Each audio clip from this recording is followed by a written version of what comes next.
All right. Shalom, everyone.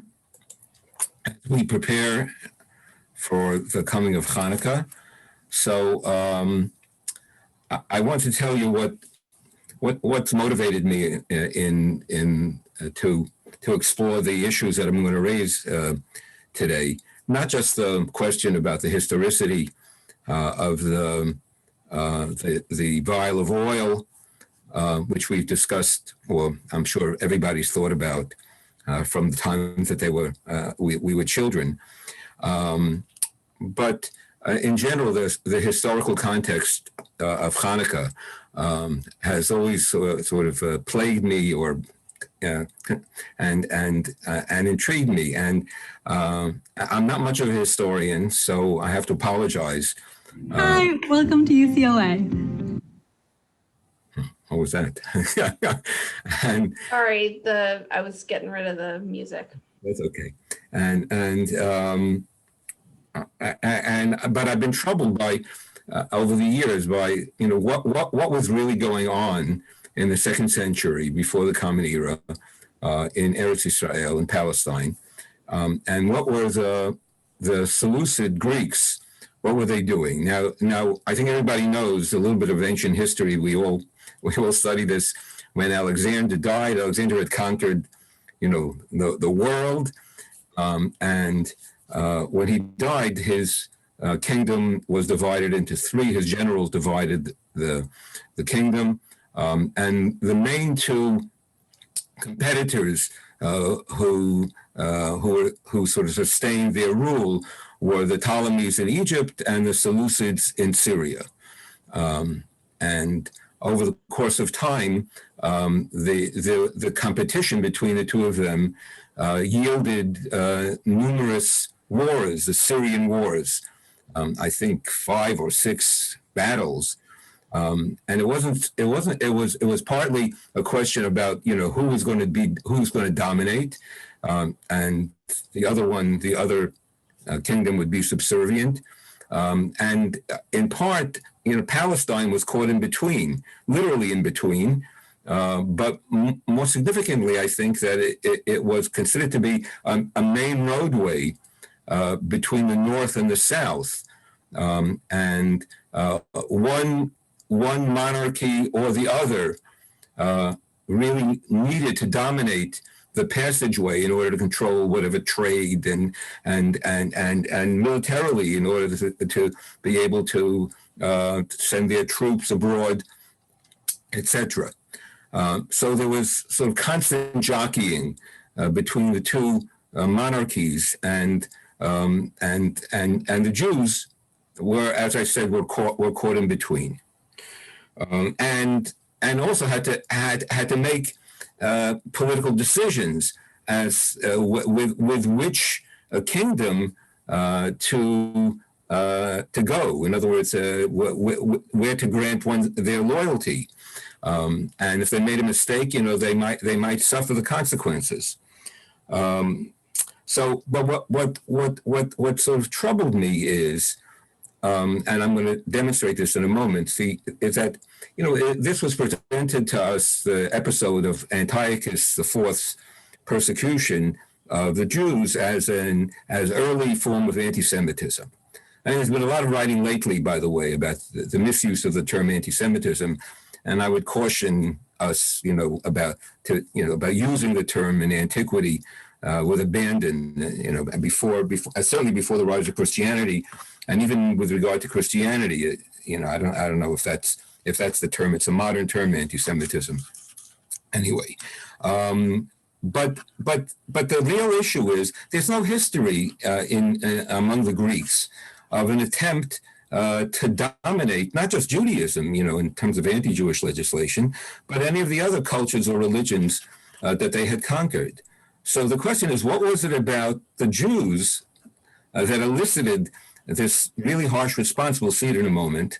It was quite harsh if we can trust the documents, and seems to be supported. The writers of the documents were contemporaneous, or not so many years afterwards, so that's always been on my mind. What was really going on? Now, over the course of time, many of you may have encountered the idea that in addition to Antiochus's persecution, or as part of this persecution, there were Jews who were traitors, Jewish Hellenists, and that maybe one way of understanding the Maccabean uprising is that there was a civil war that was being fought in Palestine, and that between the assimilationists and the traditionalists. I mean, sort of very convenient if you want to derive a conclusion from this experience, historical conclusion that you want to apply today, and say, damn the assimilationists. They bring self-destruction. They're self-hating, and here we have an episode in antiquity with persecution that was actually in some ways potentiated by the violations of Judaism by Jews who wanted to be Greeks. So is that really what happened? I mean, it is true that there were Jews who wanted to be more Greek and who did utilize, perform in the gymnasium, and some who tried to reverse their circumcision. We know about that. But was there? What was the cause of the persecutions, or part of the persecutions brought about by a civil war? Had it reached that point?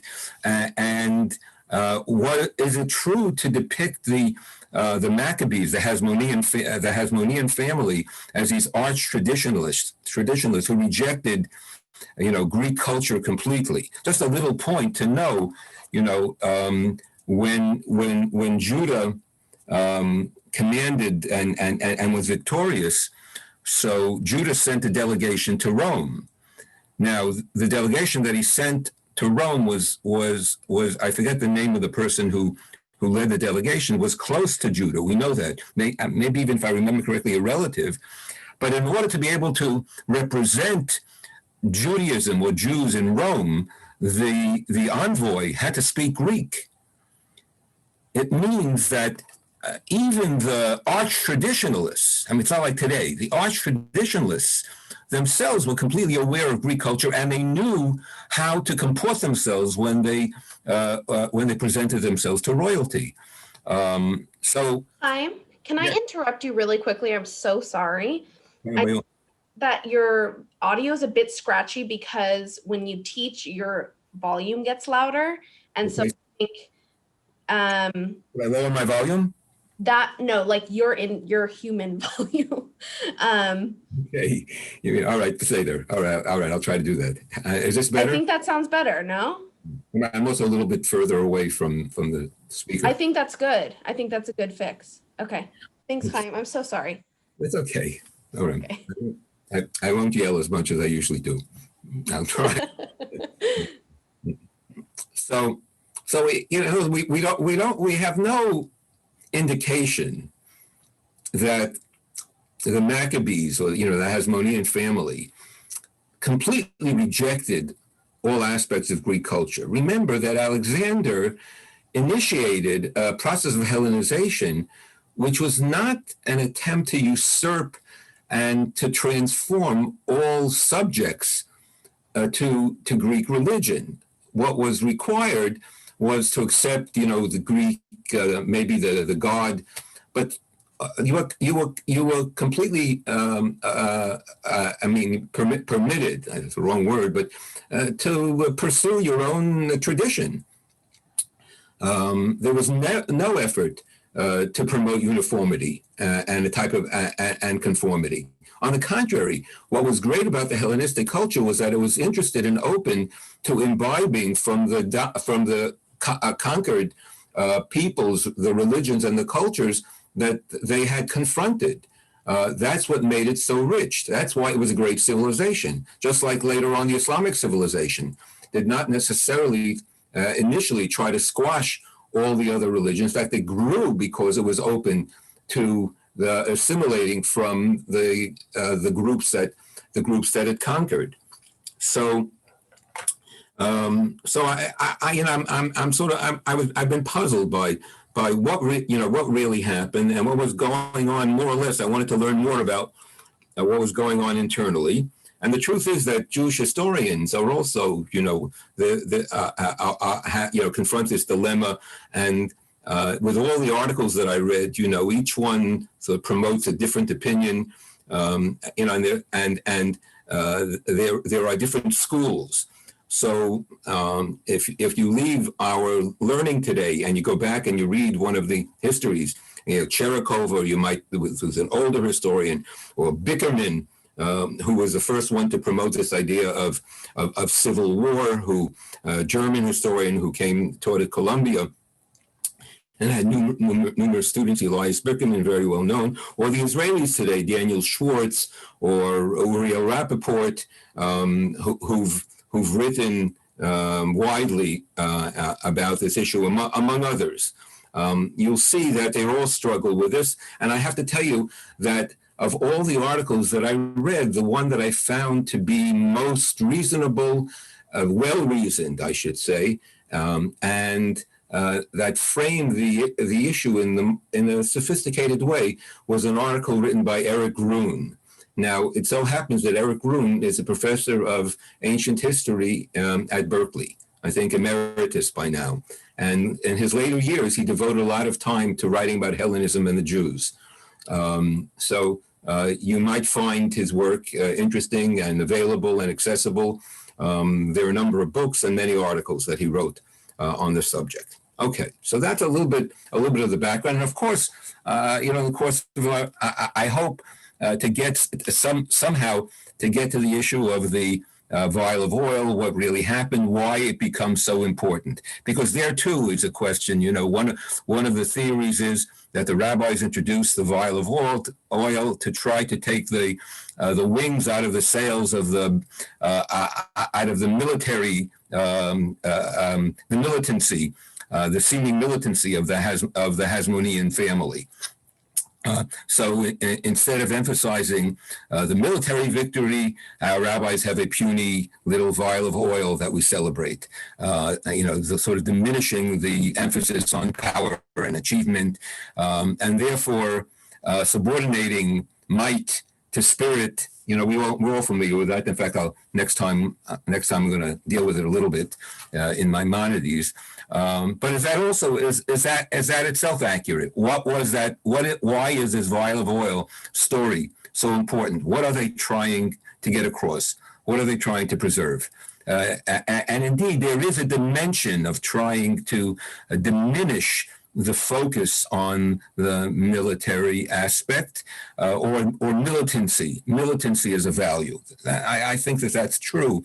But is that the main reason that they come up with this tale of the vial of oil? So I'm going to try to represent some way of understanding all of this. But I want to begin, and we're going to look through this packet of sources. So let me share my screen, and we'll be able to study. Okay. Wait, is it host disabled participant? Host, Giselle? I need to be able to share my screen. Hello, Giselle? Hello? Yes, I'm setting it up. Hold on. Okay, please.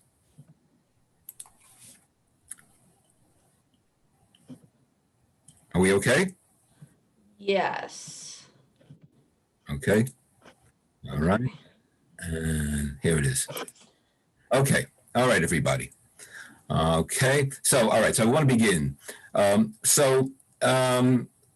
first source is from Josephus. So what's really important about Chanukah is that we have historical sources. Now, Josephus is late, meaning if Chanukah occurred 167 to 164, that was when the revolt occurred and the rededication of the temple in 164.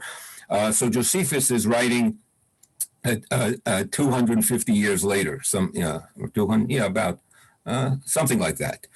At the end of the first century of the Common Era, after the Romans destroyed the temple. But he has obviously historical sources, and here he shares with us. So let's read a little bit. You get a little taste. Since here, King Antiochus to Ptolemy.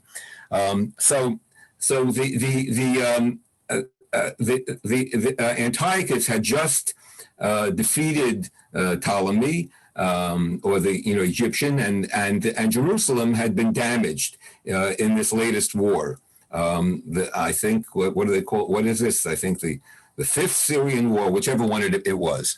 All right, and he writes as follows.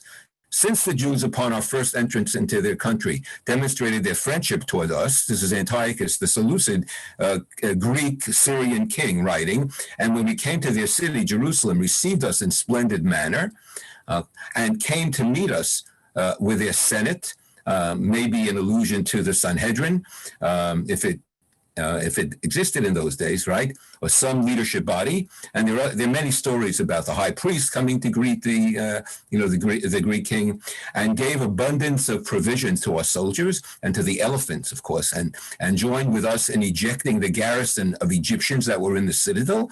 We have thought fit to reward them. So here the Jews curry favor with the Syrians, and they prefer the Syrian Greek rule to the Egyptian rule. That's right there. It's clear, and they get rewarded for their efforts and to retrieve the condition of their city. So he gives them, what do you call it?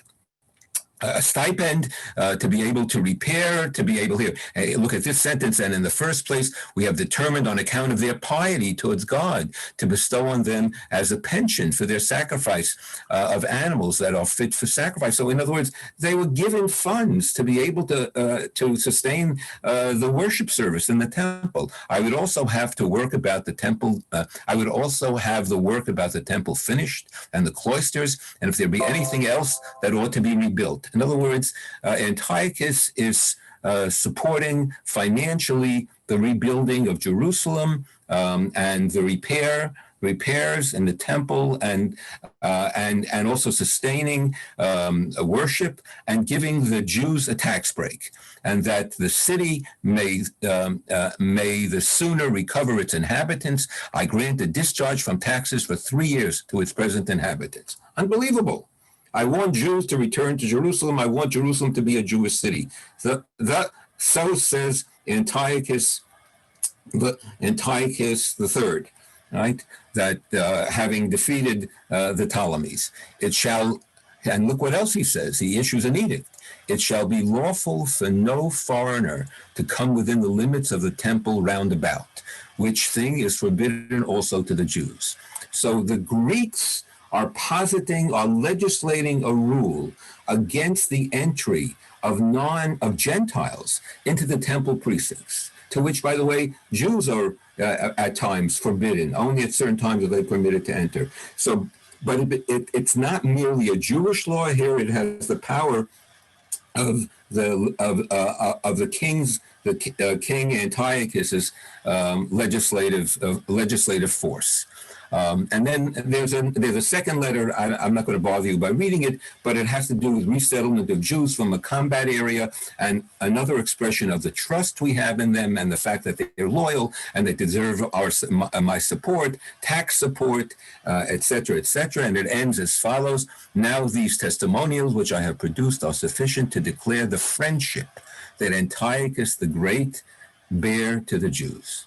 All right, so this is Josephus commenting. So Josephus says Jews and Greeks, and maybe he had a political motive in this. He wanted to show the Romans that the Romans shouldn't fear, even though the Jews had just risen up in rebellion and fought in a rebellion between 66 and 70 that led ultimately to the destruction of the temple because of the extremists among them. So Josephus, who had gone over to the Roman side, writes this history in which he tries to tell the Romans, don't worry, the Jews are loyal citizens. Look at this. The Greeks consider them to be their allies. Okay, so that's the background. Now, against this background, we know Antiochus the Third dies, and Antiochus IV assumes the Seleucid throne. He's called Antiochus Epiphanus, sort of a presence. And we read the following. Let's skip 3. And now these sources come from the Book of Maccabees. There are 4 books of Maccabees. I don't know much about 3 and 4, but 1 and 2 are historical books. One was written in the 2nd century, and it was completed somewhere by the, let's say, 130. It tells the story of the uprising and of the rededication of the temple, and it goes through, I think, Simon and John, Yochanan, to Hyrcan and Yochanan Hyrcanus, but certainly through Judah's brothers. After Judah died in battle, two of his brothers assumed leadership roles. So it covers the Hasmonean family, the first generation, the children of Mattathias, of Mattatyahu. And it was written initially in Hebrew, and it was preserved as a Greek text. The Jews did not keep it. Maccabees, the Book of Maccabees, was considered to be an external apocryphal book, meaning it didn't make it into Scripture, and there are reasons for it. The most obvious reason that Maccabees didn't make it into Scripture is that it missed the cutoff date. Right, the cutoff date was the rebuilding of the Second Temple, and this is a historical event. We know that it occurred during the Second Temple period, in the 2nd century, a couple hundred years after the dedication, at least, of the Second Temple, so it didn't make it into the Bible. But not only didn't make it into the Bible, it was ignored by the rabbis as an external book, not a holy book. So that's a question, by the way. It's another one of the questions. Why? I mean, the Maccabees were devotees. They were pious. Look at the story. Look at how Antiochus describes the Jews. And Mattathias arose to defend the Jewish faith. So, I mean, it's a puzzle. Why the book doesn't make it in? So, but it was preserved in Greek. It was preserved by the church, by the way. And in the New Testament, in the Christian Testament, the Apocrypha, the Book of Maccabees, appears as one of the books. I had a question this week from someone at Hillel regarding a teacher of their child was asking for where certain books appear, and it was clear that the teacher wasn't familiar with the Hebrew Bible. So everybody who's on this call should know the Hebrew Bible, the order in the Hebrew Bible, the Tanakh, is different from the order in the Christian Bible. And even if you don't include the Apocrypha, the order is different because the Christian Bible is from our perspective, is trying to make a point. And therefore, it puts the book of prophets, all the Jewish prophets, at the end of the Hebrew Bible rather than in the middle of the Hebrew Bible where we have them, so that the prophets lead right into the New Testament, meaning they are the ones who actually give voice to the coming of the Messiah, that is Jesus, the Savior. So they rejigger the order of the books. Although the order itself, all of this is happening. This is a very fluid period. So Jews are making an order. Christianity is developing. There are other sects, and there isn't yet fixed order. So a lot can happen, right? But what emerged, our Bible is different, and we certainly don't have the Apocrypha. But these Maccabee books do have a historical core, and second Maccabees seems to be an abridgment of a historical work that was originally written in Greek in Egypt by Jason of Cyrene, apparently. That's at least what the book says. A 5-volume work that was abridged, and it covers, if I'm not mistaken, a shorter period of time of the revolt and through the victory and the rededication of the temple. And we're going to use both 1 and 2 Maccabees as some background. Okay, so let's take a look at source number 2. So source number 2 tells us something very puzzling. It tells us that all of a sudden Antiochus is pillaging the temple. Now, what led him to pillage the temple? So some background that I think we need. The principal priestly family in the temple during the Second Temple period was the descendants of the Tzadokite priesthood, Aaron's descendants, who were from the family of Tzadok HaKohen, and they were represented by the family of Onias, Chonyo, the Oniads.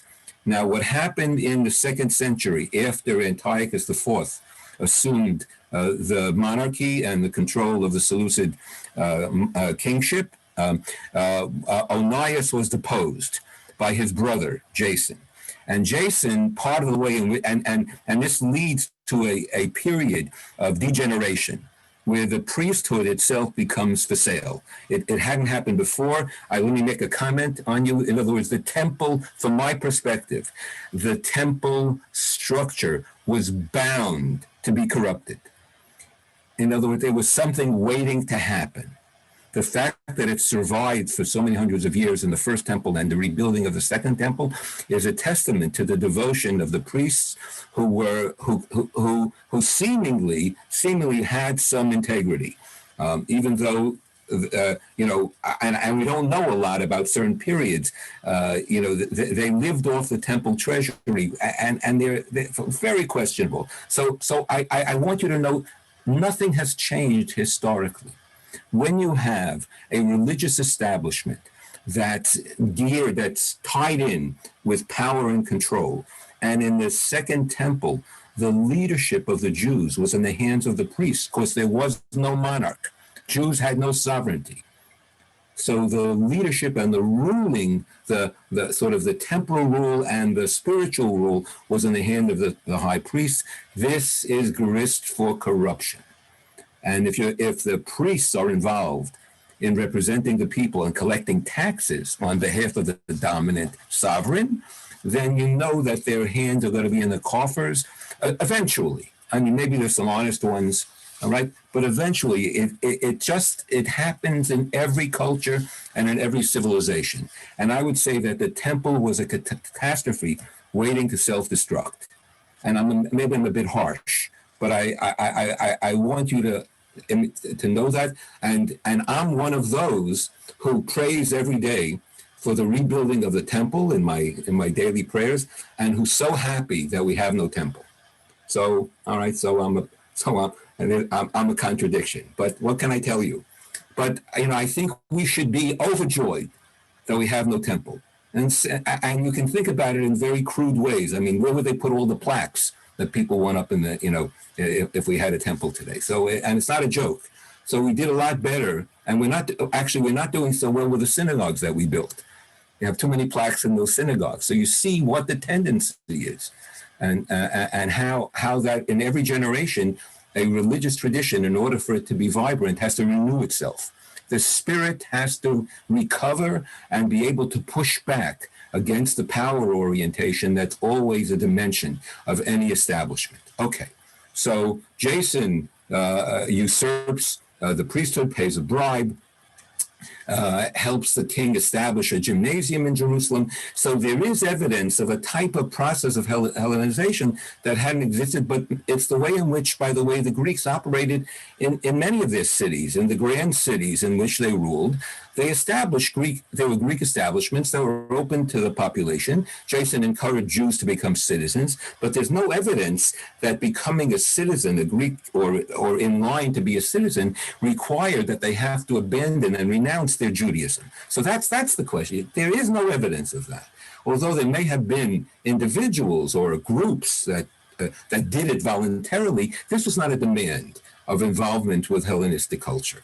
So Hellenistic culture may be seductive and the universal dimension of Hellenism, but it didn't require that you abandon your Judaism. So then what's going on here? So Jason, as I said, why is Antiochus looting the temple? What happened? So Jason was the high priest for a number of years, and there was another usurper who, Jason at least, was from the Oniad family. Jason was forced into exile by another priest, Menelaus, who paid a larger bribe to Antiochus and opened the temple treasury to Antiochus. First time. Antiochus needed money because he was busy doing battle with Ptolemy. And in order to sustain and maintain his forces and his kingdom, he needed to raid the treasury of his subjects. And one of the treasuries that was available to him, because he had this person on the inside, was the temple. Right. Now, here you have one episode where Antiochus has suffered a defeat. Well, I don't know if it was a defeat. He wasn't. He didn't achieve his goal, and he returned to Antioch without conquering. Without conquering Egypt, and he needed some funds. On his way back to Antioch, he asked his friend and supporter Menelaus to take him into the temple. So here, look at what it says, 2 Maccabees 5. It's a second source on the temple. When news of what had happened reached the king, he took it to mean that Judea was in revolt. I'm sorry, I need to fill it in. While Antiochus was attacking Egypt, what happened was Jason returned to Jerusalem, and he led a revolt against Menelaus. So there was indeed a sort of chaos in the city of Jerusalem, and Antiochus had heard about the chaos in Jerusalem, and he was in search of funds, and he was obviously upset by what seemed to be the undermining of his rule.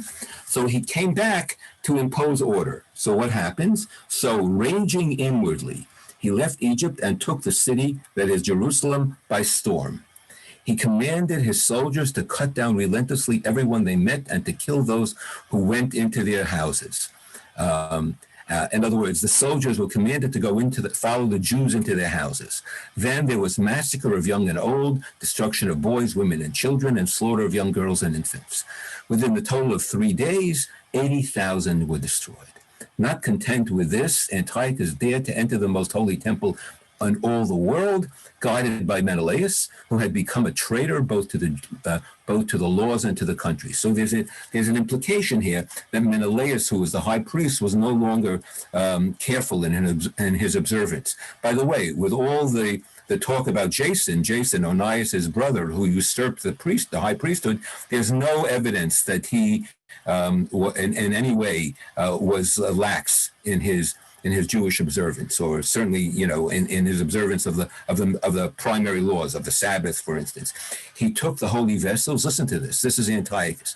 He took the holy vessels with his polluted hands and swept away with profane hands the votive offerings that other kings had made to enhance the glory and honor of the place. Antiochus was elated that other king in spirit, and did not perceive that the Lord was angered for a little while because of the sins of those who lived in the city, and that this was the reason he was disregarding the holy place. In other words, Antiochus thought that he had triumphed, when in actuality, God's disfavor had fallen upon the Jews in the city because of the way in which they lived. There's an implication here from the writer of 2 Maccabees that the Jews were not careful any longer with their Judaism. So there is some laxity on the part of the Jews. All right, but Antiochus raids the temple. Then it continues. I'm sorry, the next source is with a source from Maccabees I. Let's read on. Then the king wrote to his whole kingdom that all should be one people, and that each should give up his customs. Where does this come from? All the Gentiles accepted the command of the king. Many, even from Israel, gladly adopted his religion. They sacrificed to idols and profaned the Sabbath. And the king sent letters by messenger to Jerusalem and the cities of Judah. He directed them to follow customs strange to the land, to forbid burnt offerings and sacrifices and drink offerings in the sanctuary, to profane Sabbath, to defile the sanctuary, to build altars and sacred precincts and shrines and idols, to sacrifice swine and unclean animals, and to leave their sons uncircumcised. In fact, whoever circumcised was condemned to death. And then as later on, you see here, according to the decree, they put to death the women who had their children circumcised, and their families and those who circumcised them. And they hung the infants from their mothers' necks. But many in Israel stood firm and were resolved in their hearts to eat not to eat unclean food. They chose to die rather than to be defiled by food or to profane the holy covenant, and they did die. And very great wrath came upon Israel. All right, so the wrath of Antiochus comes upon Israel. Why? There was chaos. There was a little, sort of war in Jerusalem between Jason and Menelaus. And Menelaus was the king's favorite. But why this harshness? Unprecedented. We don't know of any such harshness of this sort in the entire history of the Seleucid rule. Where does it come? Where is it coming from? Then we read further on. Here explicitly, it's a suppression of Judaism. This is more explicit. Not long after this, the king sent an Athenian senator to compel the Jews to forsake the laws of their ancestors and no longer live by the laws of God. Also to pollute the temple in Jerusalem and to call it the temple of Olympian Zeus. And and later on we'll see he actually set up an idol on the altar. For the temple was filled with debauchery and reveling by the Gentiles who dallied with prostitutes and had intercourse with women within the sacred precincts, and besides brought in things for sacrifice that were unfit. The altar was covered with abominable offerings that were forbidden by the laws. And then, when the festival of Dionysius was celebrated, they were compelled, the Jews, to wear wreaths of ivy and to walk in the procession in honor of Dionysius.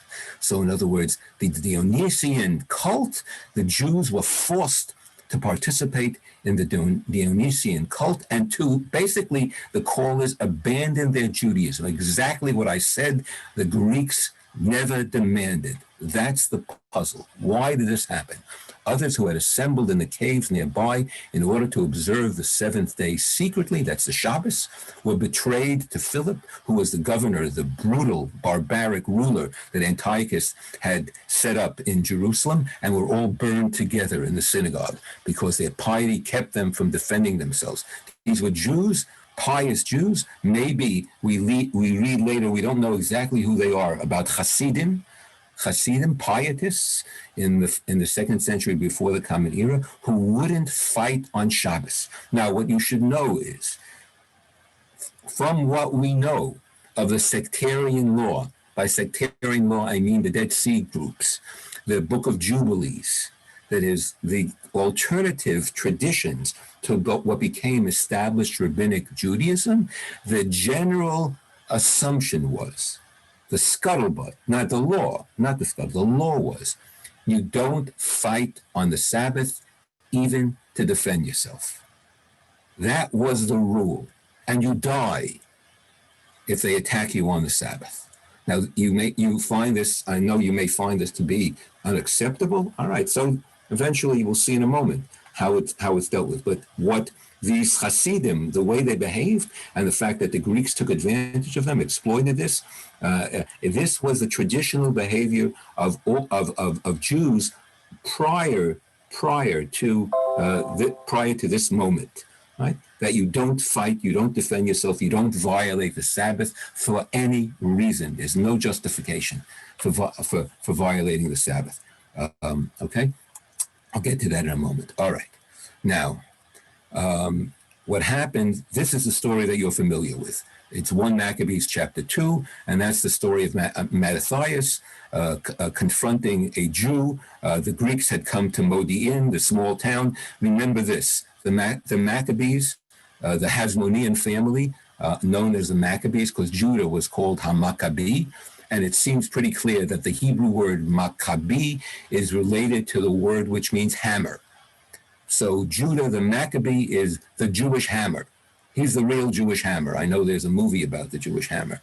So this is the origin, and Hasmonean is a family name. But Judah was the original Maccabee, and then the whole rebellion took on this this name, the Maccabean revolt. So the story of the Maccabean revolt that you're all familiar with is that the Greeks came to Modi'in, their rural town. They were a minor priestly family who were devout Jews. And Mattathias stood there and saw a Jew who was tempted to violate the tradition, idol worship, and eating swine, eating the unkosher offering. And Mattathias rose up, killed the Jew. Right? When Mattathias saw it, he burned with zeal and his heart was stirred. He gave vent to righteous anger. He ran and killed him on the altar. At the same time, he killed the king's officer who was forcing them to sacrifice, and he tore down the altar. because the altar had been defiled. This is the beginning of the rebellion. Then he burned with zeal for the law, just as Phinehas did. So in other words, Mattathias is a good priest, because Pinchas ben Aharon HaKohen. Remember this episode in Numbers where he catches a Jewish chieftain in sexual relations with a non-Jew, and in the sanctuary, and he throws his spear. He spears them and kills them both in the act. This is seen as a zealous act that preserved the Jewish people, because it prevented a plague that would have destroyed the Jews in the desert, because they had been seduced sexually seduced by the Midianites to violate the law. And Phinehas, through his act of zealotry, he saved the Jewish people, and he was blessed. Although the rabbis say this is not a precedent, but the Book of Maccabees sees Phinehas' act as something that's admirable. And Mattathias is here fashioned as a latter-day priest. And by the way, priests, this is a general scuttlebutt about Kohanim, that Kohanim are quick to anger. That's what they say. I mean, I haven't done a survey, but it's interesting that it's preserved here in their in the description of Mattathias. And then the rebellion breaks out. The Jews go into the mountains, and they begin a guerrilla warfare. So they attack them but what happens is something that's extremely significant, because the Greeks again knew Jewish vulnerability. They won't fight on the Sabbath. So they attack them on the Sabbath. That is, some of the Jewish defenders, who had joined with Mattathias, and they died with their wives and children and livestock, to the number of 1,000 persons. When Mattathias and his friends learned of it, they mourned for them deeply, and all said to their neighbors, quote, "If we all do as our kindred have done and refuse to fight with the Gentiles for our lives and for our ordinances, they will quickly destroy us from the earth. What's the good of our fighting to preserve Judaism if we won't have anybody to preserve Judaism, because they're going to kill us all?" So they made this decision that day. Let us fight against anyone who comes to attack us on the Sabbath day. Let us not all die as our kindred died in their hiding places. This is revolutionary. So anybody who wants to claim that the Maccabees, that the Hasmoneans, were religious conservatives who were zealous to preserve ultra-traditionalists, they have to confront this innovation. This is an innovation. This is an argument made on the grounds that preservation of life takes precedence, and therefore we will violate the Sabbath. What then later, I just want you to know this, what's later presented in what I consider to be the correct and the rational understanding of Shabbos, when you preserve a life on the Sabbath, and you have to do something that's not Shabbosdik, a Shabbos act, it's not a proper Shabbos act, that's not a violation. On the contrary, it is a fulfillment of Shabbos, because Judaism was given to us to live. That's the rabbinic understanding. That is, the rabbis don't say you have permission to violate the Shabbos in order to preserve a life, because then people who would be preserving life would feel guilty about the fact that they had to be given permission. And if they were really devotees, then they would martyr themselves, because that's the highest form. That's not the highest form. That, in fact, is a violation. That's what the rabbis turned it around. And the process of turning this around began with Mattathias. This is an innovative rabbinic Judaism, beginning with a type of interpretive move on the part of the Maccabean family that we have to fight on Shabbos. And therefore, what we're doing on Shabbos is itself a religious fulfillment. And that's what he's saying, because if we don't do it, we're going to all die and there won't be any Judaism left. Okay, so this is a very important passage now, and it goes on to describe they organized an army. You know, by the way, that they fought against the Greeks, against the elephants, and there are all sorts of wonderful stories, and much is preserved in Maccabees I. They rescued the law out of the hands of the Gentiles and kings, and they never let the sinner gain the upper hand. Now the days drew near for Mattathias to die, and he said to his sons, this is a quote, arrogance and scorn have now become strong. It is a time of ruin and furious anger. Now, my children, show zeal for the law and give your lives for the covenant of our ancestors. Now, he appointed his third son, not his oldest son, Judah, to be the leader. Judah was a valiant military leader and a great strategist. And I think to this very day, there are people who, military people study the strategies of the guerrilla strategies of Judah and the Maccabean warriors for their battle against very powerful, the powerful forces of the Greeks. By the way, who were spread too thin. That's one of the problems, because they were fighting in numerous fronts. All right. So I just wanted to read to you a little bit about this poem that's in 1 Maccabees to Judah. Like a giant, he put on his breastplate, he bound on his armor of war and waged battles, protecting the camp by his sword. He was like a lion in his deeds, a lion of Judah, like a lion's cub roaring for prey. He searched out and pursued those who broke the law. He burned those who troubled his people. Lawbreakers shrank back in fear of him. All the evildoers were confounded, etc., etc. He went through the cities of Judah. He destroyed the ungodly out of the land. Thus he turned away wrath from Israel.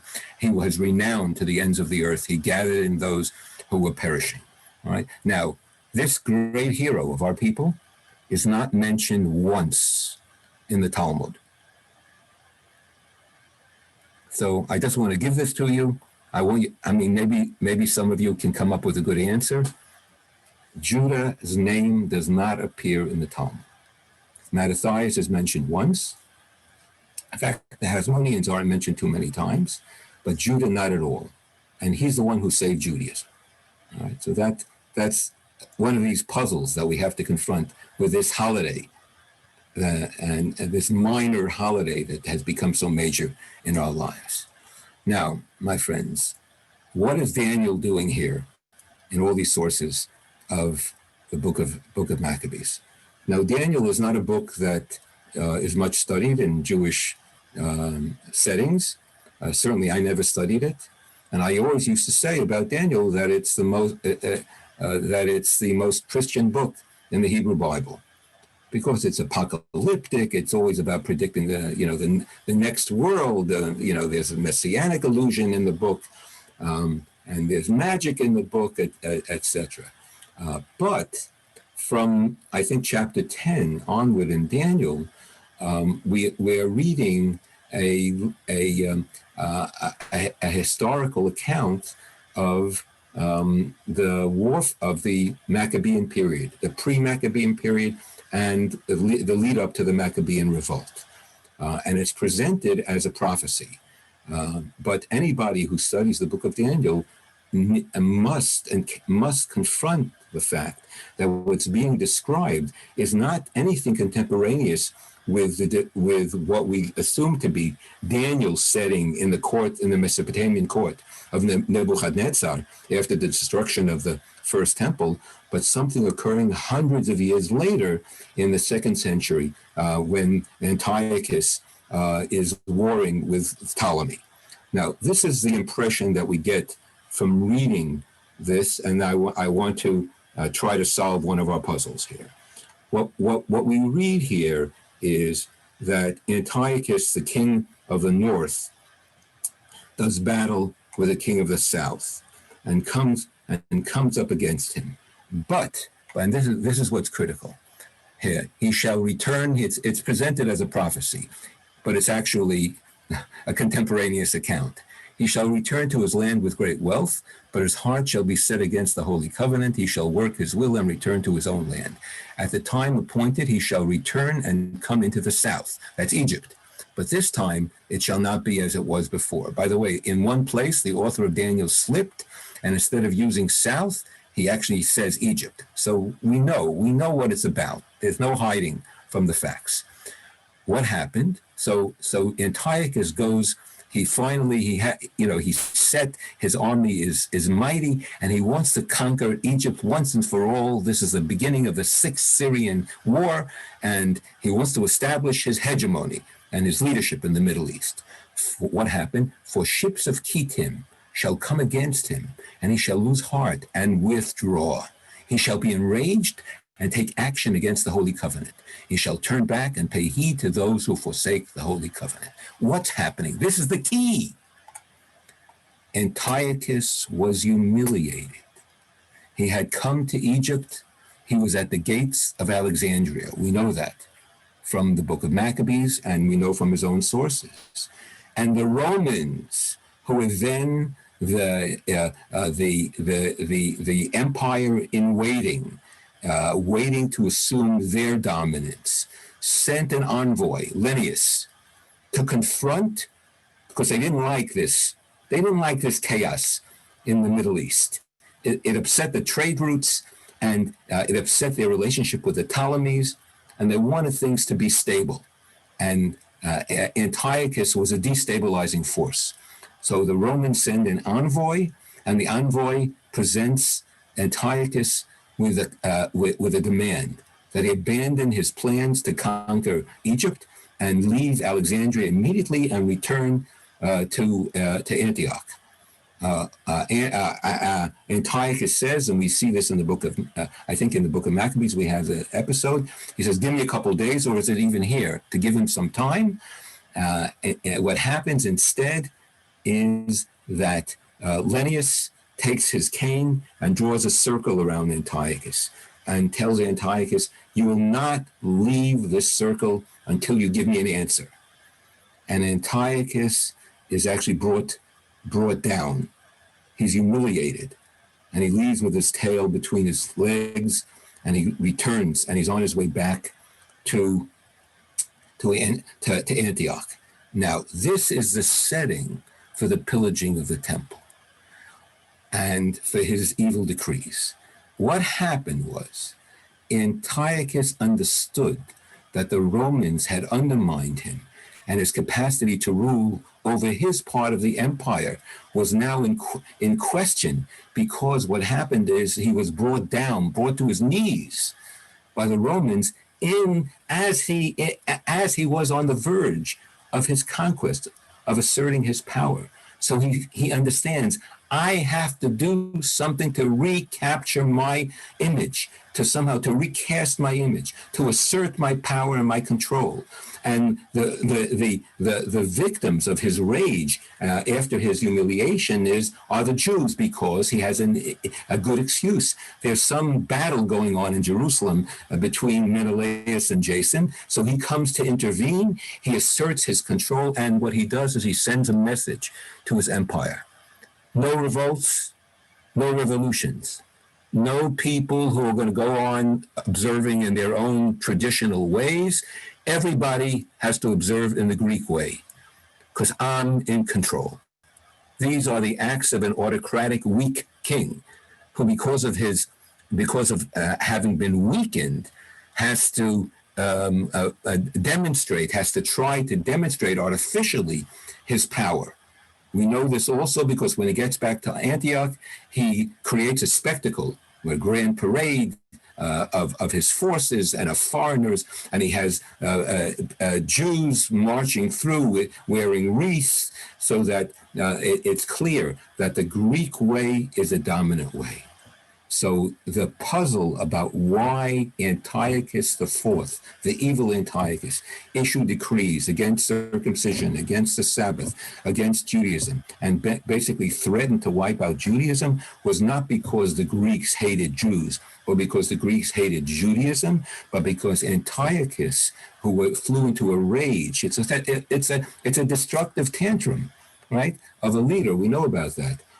Type of behavior, and Jews were the convenient victims of his petulance, and his dominance. His effort at dominance was an attempt to demonstrate to all his subjects, I'm in control. No one attempt to in any way to rebel. And even though he was partly successful in reasserting his rule over his kingdom, what happened was it evoked the response of the Maccabees, who completely undermined him and defeated him. The most humiliating. His forces, basically Lysias, his friend Lysias, was defeated in battle when Judah and his family recaptured Jerusalem. All right, so that's the background. That's one puzzle. Now, what's the background to the celebration, the 8-day celebration? What happened? So, I may have been reading too much of the prior texts, so we're not going to read as much. I'll tell you the story. This is a passage from 2 Maccabees, and what it says as follows. The Maccabees came to the temple. They found that the temple had been violated and polluted. And so there was a need, we know this, there was a need to rededicate the temple. So what they invoke is the dedication of the temple in the time of Nehemiah. Now, Nehemiah built the second temple and dedicated the altar. And there's a very interesting story that's told here. Let me read it to you. These few sentences. Source number 8. When the materials for the sacrifices were presented, Nehemiah ordered the priest to sprinkle the liquid that he had found, the special liquid that had been in hiding. I'm sorry, let me read it prior. For when our ancestors were being led captive to Persia, the pious priests of that time took some of the fire of the altar and secretly hid it in the hollow of a dry cistern, where they took such precautions that the place was unknown to anyone. But after many years had passed, when it pleased God, Nehemiah, having been commissioned by the king of Persia, sent the descendants of the priests who had hidden the fire to get it. And when they reported to us that they had not found a fire, but only a thick liquid, he ordered them to dip it out and bring it. When the materials for the sacrifices were presented, Nehemiah ordered the priests to sprinkle the liquid on the wood and on the things laid upon it. When this had been done, and some time had passed, and when the sun, which had been clouded over, shone out, a great fire blazed up, so that all marveled. Now, if you remember, when Moses dedicated the tabernacle in the desert, he offered a sacrifice, but the fire came from God onto the altar. So the fire is a symbol of it's divine fire. And in order to dedicate the temple, you need the divine sanction. You need the divine fire. And there's a further, now part of the background we get here, the king, the Persian king in Nehemiah's time understood this and understood the power of fire because the Persian king was a Zoroastrian. And maybe the background to the fire story is itself the worship of the power of fire. Think about the Torah. When Moses meets God, it's in fire, the burning bush. When God reveals the Torah, it's in fire. When Gideon experiences a revelation, the fire comes from heaven. When Elijah it confronts the prophets of Baal and puts the sacrifices on the altar and pours water on the altar, fire comes to his altar to burn the sacrifice. So fire represents in this way something magical in Zoroastrian, something holy, something sacred. The Zoroastrian king himself, the Persian king, recognizes this. So Maccabees then goes on to say, it was also made clear that being possessed of wisdom, Solomon offered sacrifice for the dedication and completion when he built the first temple, just as Moses prayed to the Lord, and fire came down from heaven and consumed the sacrifices. So also Solomon prayed, and the fire came down and consumed the whole burnt offerings.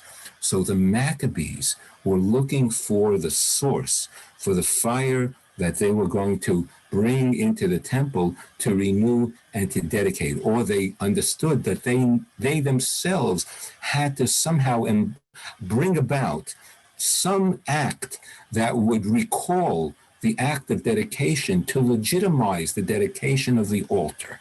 Right?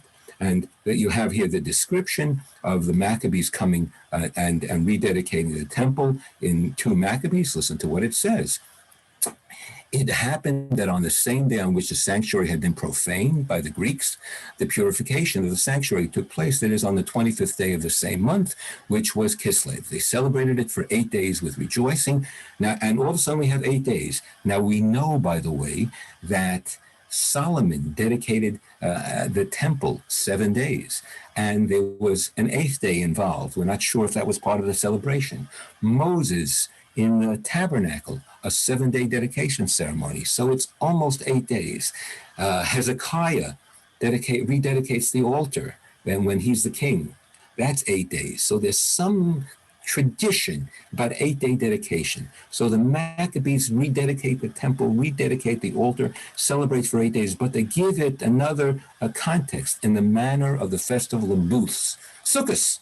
Remembering how not long before, during the festival of booths, they had been wandering. They didn't observe Sukkot that year because they were fighting in the mountains, right? Therefore, carrying ivy-wreathed wands and beautiful branches, and also fronds of palm, they offered hymns of thanksgiving, the Hallel, to him who had given access to the purifying of his own holy place. So here we have the emergence of Chanukah. Chanukah emerged as an 8-day festival, rededication of the altar, reciting the Hallel prayer, like on the Feast of Booths, and there's a link to sort of sanctity, to even to sense of miracle. The Feast of Booths is a divine holiday. Chanukah is a human holiday, occasioned by human warfare. So here they're linked in the Book of Maccabees. Now this is repeated. So here you have some justification as to 8 days. Why 8 days? Because it's Sukkot. It's Sukkot in the winter. They decreed by public edict, ratified by vote, that the whole nation of the Jews should observe. The Maccabees, the Hasmonean family legislated. These priests legislated, and all the Jewish people accepted the holiday of Chanukah. This is, by the way, a type of rabbinic effort, rabbinic legislation. Here you have another description about tearing down the altar, rebuilding the altar, joyfully celebrating again 8 days. This is from 1 Maccabees. It does not mention the Feast of Booths, but it also mentions an 8-day celebration. Then Judas and his brothers and all the assembly of Israel determined that every year it should be celebrated by all Jews. Okay, now I'm going to come back to this. I want you to remember this, that the main aspect of the achievement of the Maccabees after their victory against the Seleucid forces was that they rededicated the temple. We don't know yet. Not that we don't know. We do know. We know that Menelaus is still the high priest, so they don't become priests. A. B. We don't know that Judah has any rank, recognition as an official, right? As some representative of his people, as certainly not as a sovereign. And we don't have sovereignty among the Maccabees for a number of generations among the Hasmonean family. So what's being celebrated is a victory for sure. But the main celebration here is that we recovered our faith. We're able to sustain Judaism at a time that Judaism was threatened, and we rededicated the temple, the symbol of our people. Antiochus III dies in one of his campaigns, I think in the east, and Antiochus IV, Epiphanus, the cruel Antiochus, dies, and his son takes over. Now look at his son, what he writes. He writes it again. He reasserts the edict that Antiochus III had issued about giving the Jews a break, recognizing Judaism, not rejecting the particularity of Jewish observance. The king's letter ran thus: King Antiochus to his brother Lysias, greetings. Now that our father has gone. Now Lysias is not his literal brother, but he's very close to the family. And he says, now that Antiochus IV has died, we desire that the subjects of the kingdom be undisturbed. In other words, Antiochus the fifth is the fifth concluded, it's much better to have loyal subjects than subjugated subjects. And if the price of loyal subjects is that they be able to thrive in their own particular tradition, so be it. And he writes a letter to the Romans that that's what they've established, and the Jews have to be recognized as a minority. So this reasserts my claim that Jews don't suffer from anti-Semitism, the Romans and the Greeks don't want to destroy Judaism, that Antiochus IV was a total aberration, and that what came about, there was Hellenization, but that wasn't the cause. The cause was the rage of Antiochus, who was humiliated in his attempt to conquer Egypt, and his sort of vengeful, wrathful behavior. Okay, now we're going to skip this. This source, I mean, what's so interesting is that you have an early prophetic source, the prophet Haggai, who lived at the time of the dedication of the Second Temple in the 5th century, and who talks about the 25th of Kislev as a day of the rededication. On the 24th day, the 24th of the 9th month, which is the 24th of Kislev, in the 2nd year of Darius, the word of the Lord came to dedicate the altar. And rebuild the temple. So that commenced on the next day, on the 25th. So the Maccabees consciously had preserved the prophecy of Haggai the prophet from the founding of the Second Temple, when they chose the celebratory dates of the 25th. Not only was it connected to the day that the Greeks had defiled the temple, that's their story, but it also has a precursor, which is the fact that Haggai describes the process by which the Jews returning from Babylonia built the temple, and he dates it, the building of the temple, to the 25th. So there's a continuum here. There's a continuum with a fire on the altar. There's a continuum with the dedication of the temple. The central act is the altar itself. So now for the conclusion. What's this miracle of the oil? Let's sort of bring it home. So this is the Talmudic story. Now I have to tell you, I think many of you know this. The earliest source that we have for the miracle of the oil is the Talmud, the Babylonian Talmud. It's not mentioned in the Palestinian Talmud, and it's not mentioned in any of the poetry, 6th, 7th century Palestinian poetry, that prayerful poetry, piyutim, not mentioned at all. Josephus in the 1st century certainly doesn't know about it. So it's a late source. So the way in which I look upon it is, the whole story is itself an interpretation. What is it interpreting? What is it trying to carry? Why is it become important to focus attention on the story of the oil? Now we have some earlier Tanaitic, that is 1st, 2nd century sources into the later, let's say we have sources from the 1st to the 5th century, and that's what's called the Megillat Ta'anit, the fast scroll. It's a scroll of days of ancient holidays, many of which we no longer celebrate, like the Feast of Nicanor.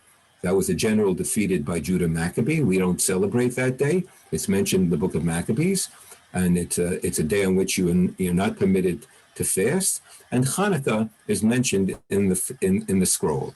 And then there's a commentary called a Scholion. It's basically a Gemara, a Talmud, on the initial statement. The initial statement is in Aramaic. It says on the 25th day is Chanukah, 8 days in which you're not permitted to eulogize. And then all of this is the commentary, and it begins with the story of the oil, right? But the most authoritative scholar on this Megillat Ta'anit, who published the critical edition, a professor at Tel Aviv University named Vered Noam, tells us that this story entered into the scroll's commentary only in the Middle Ages, and that it was not part of the initial scroll. And she reconstructs the initial passage in the scroll's sort of Talmud, called, as I said, the Scholion. It's the Oxford manuscript that she reconstructs. And what's part of it here that I added on from her text, and they found a demolished altar and they repaired it, all 8 days, and the service vessels. And it is therefore celebrated for 8 days, and there was the dedication of the altar. Now, what she tells us is that this is a damaged text, and we only have, it's not a coherent text. So we're missing phrases and maybe sentences. And she doesn't attempt to reconstruct it. But what she does do is she points to a medieval Ashkenazic Franco-German writer who has a different version of this text. Very interesting. Listen to what he says. And when the Hasmonean dynasty, this is from the 13th century, and when the Hasmonean dynasty had the upper hand, they brought 7 iron spits and covered them with tin and began to kindle. And why are the lights kindled for 8 days? Because they demolished the altar and rebuilt it, and all 7 days they were repairing the service vessels. That means they could immediately have prepared other oil, but they were occupied preparing and purifying the service vessels and building the altar, and they could not buy other oil. And thus a miracle occurred with a cruse of oil, and it lasted for 8 days. Therefore, it is called Chanukah, etc. So this is a composite. But what it preserves is this language, which is so interesting, helps us understand what's going on here. They didn't find a demolished altar. They found a defiled altar. And they knew that they couldn't use the altar because it had been defiled, debauched. It was used for pagan rites and sexual rites. So what the Maccabees did is they destroyed the altar in the temple, right? They demolished it, as the text says. The Hasmoneans, they demolished the altar, and they had to rebuild it. Rebuilding the altar and purifying the vessels in the temple took them 8 days, so that they couldn't, because they were intent upon rededicating the temple, they couldn't possibly produce any oil, so they had to use the oil that they found. That's a lead-in to the story of the oil. I'll get to that in a moment. That seems to be what they're doing, and that's a key to this idea that of what the dedication of the altar on the part of the Maccabees involved, as far as the text is concerned. And it makes a lot of sense. They would not use the Greek altar, and by the way, they had no menorah, because the menorah had either been looted for the gold, or it was destroyed. It was probably looted by Antiochus. It was an extremely valuable piece. So that's why they were short on a candle, on a light, and that's why this idea of 7 spits. That's where that comes in. Why 7 spits? So in an alternative version of what's called the Scholium, the commentary on the fast scroll from Parma, P. This one is from O, is Oxford. The Parma manuscripts. It has a different text, and it says, because in the days of Greece, the Hasmoneans entered the Temple Mount, and 7 iron spits did they have in their hands. And they overlaid them with tin, and they were occupied with it all 8 days. I mean, it doesn't tell you the story about the altar here, but it does tell us about the spits. Makes sense to me. In other words, the Maccabees, or the description here, they had to construct the menorah. So they took spits, which were either available in the temple, or maybe they were spears and they were tools of war. And so you have a really wonderful image: tools of war being transformed into spiritual, a spiritual element, a spiritual menorah, right? And you have here the transformation of might into energy, into divine energy, which is a beautiful idea. One possibility, right? And the other possibility is that they were literally spits that they found in the temple, and they reused them by covering them with tin. That's why they made them usable as a temple vessel. And there were 7, because this later rabbinic text says there were 8 spits. Because you see, when you see all of this, what's going on? Nobody knows for sure why it's 8 days. Nobody knows for sure what the miracle of what really happened. So everybody is groping.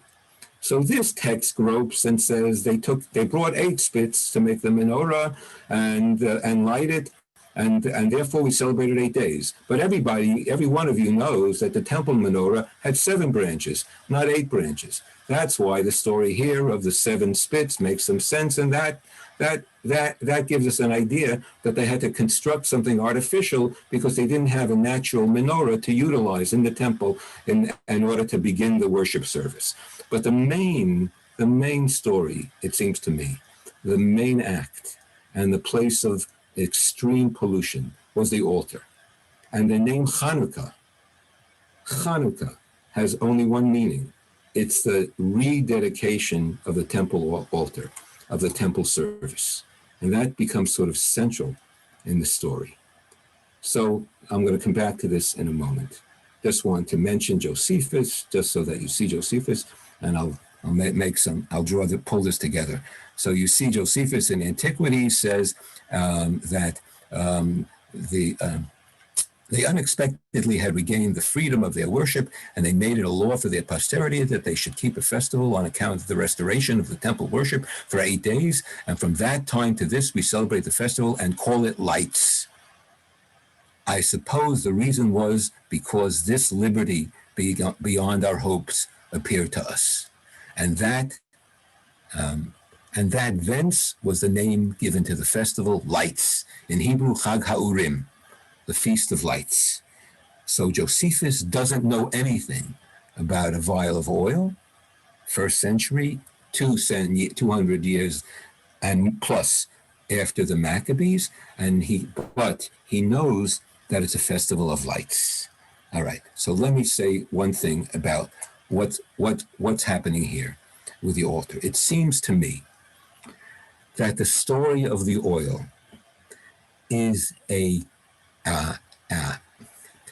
I use the term, please forgive me, let me use the term, a legend that's developed in order to bring to life an aspect of the rededication that was performed by the Maccabees that we no longer have access to, because we no longer have a temple.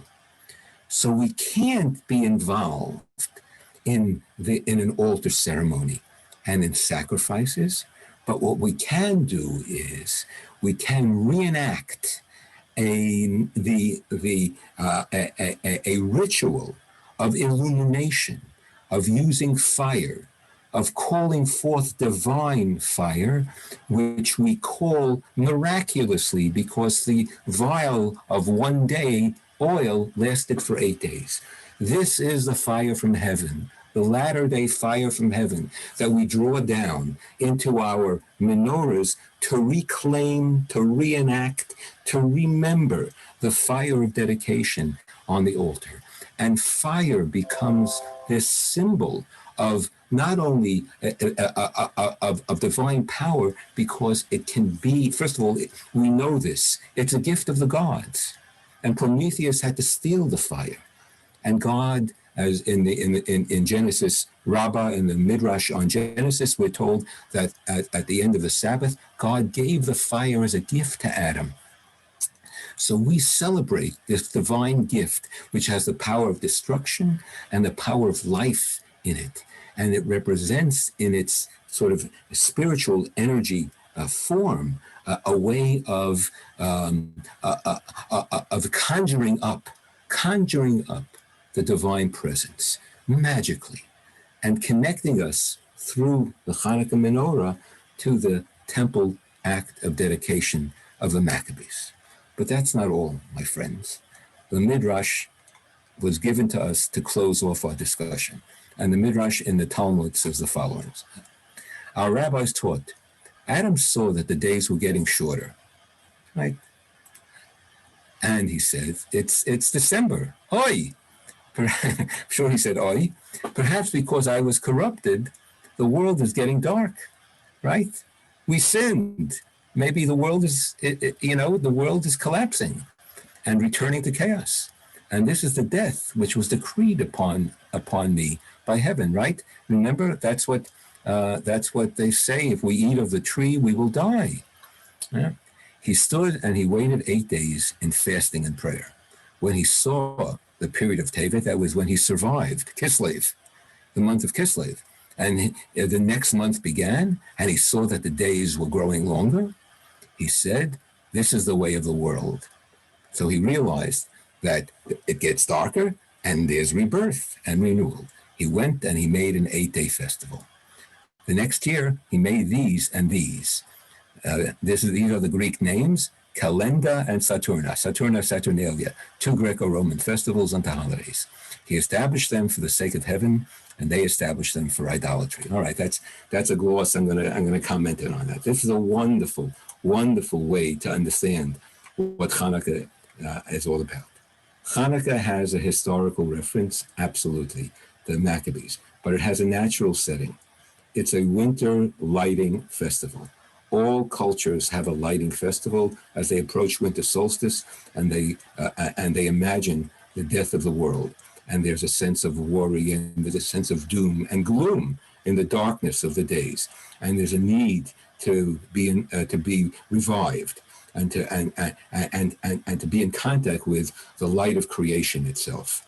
So we go through an experience, a recreation experience, in which we renew ourselves with this light, with this 8-day light that sort of brings to mind ancient pagan rituals of fire festivals at the time of the decline of the sun in order to rekindle the light of the sun. But what we understand is that the fire is not something brought about magically. It's not the gods, it's not the priests. The fire itself is God's fire. So the act of rekindling the Chanukah, the Chanukah menorah, is an act of invoking God's presence into our lives and recognizing that creation itself is a constant process of growth and evolution in God's worlds, that we're not the ones in control. That's so important. And that we not attempt artificially to imagine that we're in control. That's idolatry. That's the attempt of the idol worshipers that leads them to abominable, and to destructive behavior and to arrogance. And so what we need to do, the fire of God, I think, instilled within us. Look at Moses at the burning bush, a sense of humility in the presence of the force of life that we recognize. So Chanukah is a renewal and a revivification, not just a rededication of the temple, but our own revival as a people and as individuals, as we emerge from this period with a sense of dedication and commitment. All right, I'm going to stop here. It's 3 minutes before 6:30, and I want to. I guess if someone has a burning question, let's take a question, and then let's. You want to stop sharing, Chaim, so you can see everyone? I'll do that. What do I do? Stop sharing. Okay. Stop sharing. Okay. Okay, everybody. Here I am. Any questions? I did make it so you all can unmute yourselves, but if you're having trouble, chat. Hi, this is Jerry Goldstein. Jerry Goldstein, shalom. That's really neat. That was really a tour de force. I'm thrilled with your parsing this all together and making sense of it, and even a little drasha at the end. Nice work. Of course, you have to be a little rabbinic. Okay, you have to be Jewish too, and it was Right. Great. Nice. Thank you. So, as usual, listen, if anybody has a question, send me an email, chaimsf@ucla.edu, and I'll try to respond. If you send me an email, include your phone number, because I like to respond usually verbally. And I think in 2 weeks we'll meet again, and then we'll see how Maimonides constructs Chanukah. Let me say a word. You see, and this is going to be part of the discussion next time. When Chanukah came to the modern Israel, it was problematic, precisely because of the drasha that I just gave. Because in modern Israel, the Maccabees were the preferred focus in their military victory of Chanukah celebration over the miracle of the oil, which seemed puny, embarrassing compared to the great military achievement. So here, let me try to answer a question that I raised, and then we'll call it a day. And that is that the reason that Judah Maccabee is not mentioned in the Talmud is not because the rabbis didn't respect him, but it's because the rabbis don't hold heroes. They don't hold, as we would say in Yiddish, they don't hold from heroes. The heroic person in rabbinic literature is Ezel Gibor Hakovesh et Yitzro, the person who was able to conquer his lusts. That's a hero. So heroic behavior is self-control. So there is a tension in rabbinic literature about might and power, and it has to be used. So there's no rejection of might and power, but it's not to be venerated. And I think there's a consistent line. But what happens in the end in the midrash that I quoted here? So let me use this to conclude. It's very interesting to me, because we have a midrash in the Talmud in tractate Avodah Zarah, idolatry no less, which basically says that we celebrate a pagan holiday, Saturnalia. I mean, that's what it says. Adam instituted a holiday right around the time of Chanukah. What's going on here? So my conclusion is the way I began in describing the Hellenism. Hellenism need not be a threat to Judaism. In fact, the Maccabees themselves comported themselves in such a way that they too were influenced by Hellenism, and that rabbinic Judaism was influenced by Greco-Roman culture. Reasoned argumentation, legal formulations, in so many ways. But this is the dance. Can you assimilate from without completely losing your sense of self and being able to maintain your distinct culture? That's the challenge. So that's why that midrash that we just read, that's why it's significant. It says, Chanukah is a celebration of the capacity of the Maccabees to sustain and preserve Judaism.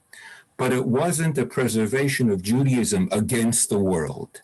It was a preservation of a distinctive feature of Judaism, which allows tradition to engage the world.